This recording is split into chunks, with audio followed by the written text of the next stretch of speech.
evening, everybody. I'm Jack Shackahardy, and there's something hinky with the news.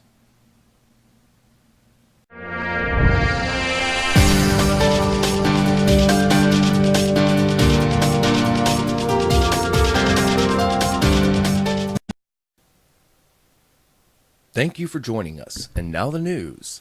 In a story that will have you saying bawit da ba da bang diggy diggy, Kid Rock, Southern rock superstar, has announced that he too will be throwing his signature hat into the congressional ring in the upcoming elections. Announcing earlier last week that he will be running for a Senate seat in Michigan, the 46-year-old rocker has made many in the Democratic Party nervous that he could actually win. Among those losing their minds over this is Senate Minority Leader Chuck Schumer, who went on the record as saying that in the post-Trump era, we can't afford to take Kid Rock's tweet as a joke. Currently, Kid Rock has not filed any of the appropriate paperwork necessary to run for Congress, but many have speculated that this is because he's still trying to figure out how to make his mark. Support for the singer is growing, however, and the singer, in an unconventional move, is using the Ferengi rules of acquisition to help guide his campaign. Specifically, the 239th rule, never be afraid to mislabel a product. The Michigan-born rock singer is not the only celebrity to put his hat into the political ring, though, as professional wrestler and actor Dwayne "The Rock" Johnson has promised that America will smell what he is cooking in a possible White House bid during the next election. Oprah Winfrey has also announced a potential run for president, promising that if elected, everyone will get plenty of free gifts, including a car, a move that harkens back to former President Barack Obama. Needless to say, given the current field of celebrities who have decided to step up to the political plate, our next election for president should make the last one look like a quiet Saturday night playing Candyland. Just when you thought it was safe to go outside again in the Sunshine State, California-based company Alphabet Inc.'s Verily Life Sciences unit will be releasing nearly 20,000 mosquitoes into the greater Fresno area this summer. This move has many in the area questioning what the fuck is wrong with them. The plan, according to Alphabet Inc., is to release males into the population that are carrying a bacteria that will render the eggs unhatchable. Because what could possibly go wrong with that? Claiming that the bacteria is harmless to humans and that this will help to battle the Zika virus, Alphabet Inc. has been called on many occasions of late full of shit. Many who oppose this action have cited such previous tragic references as Mothra, the Battle of Clondathu, and LV-426. Fox News anchor Tucker Carlson is no stranger to making headlines due to his heated exchanges with guests on the right-leaning network, and this past week was no different.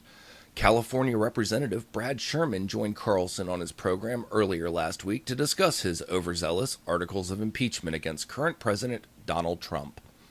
During the short interview, Carlson accused the senator of being frivolous and of pissing into the wind, stating that, of course he's not going to be impeached in this congressional term, knowing what we know now.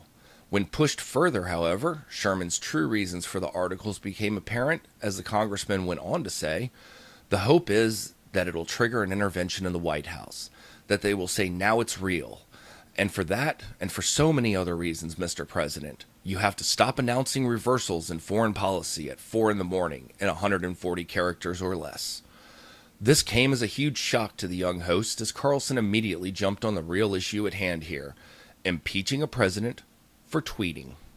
The ridiculousness didn't stop there, however, as Sherman went on to say that he would have liked to have been invited onto Carlson's show to discuss other issues, such as health care or taxes, but that since he wasn't invited to talk about those things, he had to sneak on to get his face in the spotlight, which left the bewildered news anchor with the feeling that the postman most certainly rings twice. While many in Congress have called for the impeachment of President Trump over a variety of issues, including the Russia scandal and his over-the-top circus-style behavior, very little evidence or justification actually exists to remove him from office.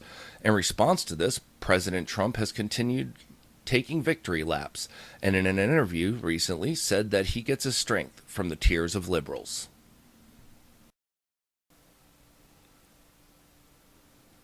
Coming straight out of the Antarctic, an iceberg the size of the state of Delaware has broken off and is heading our way. The ice, which has been named A68, represents more than 12% of the Larsen C ice shelf, a sliver on the Antarctic Peninsula. While some are pointing the finger to the big bad ooga booga of global warming, others dispute whether there is enough evidence to tie the break-off of this particular piece of ice to the popularized talking point. In a statement, Martin O'Leary, a Swansea University glaciologist who was part of the team studying Larsen C, said that the iceberg calving was a natural event and that we're not aware of any link to human-induced climate change. All scientists involved, however, did agree that humans are pieces of shit and are fucking everything up in general. Many have traveled to see the iceberg in question, and this has made the iceberg very happy. When asked why he broke off the shelf, he said a ship killed his mother and he wanted revenge.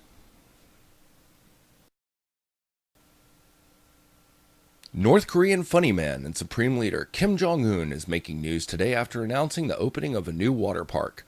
Claiming that he just loves water slides, the undersized dictator's park will feature 14 different ones, and in a move that made him very, very happy, artists on the project painted pictures of tiny little seagulls for him. The artists in question stood relieved as they would only be in prison for 2 weeks, having done such a good job. This site stands as one of only a handful of sanctioned government filming facilities that exist to show the quality of life in the impoverished country, and is another example of the ridiculousness of Little Kim.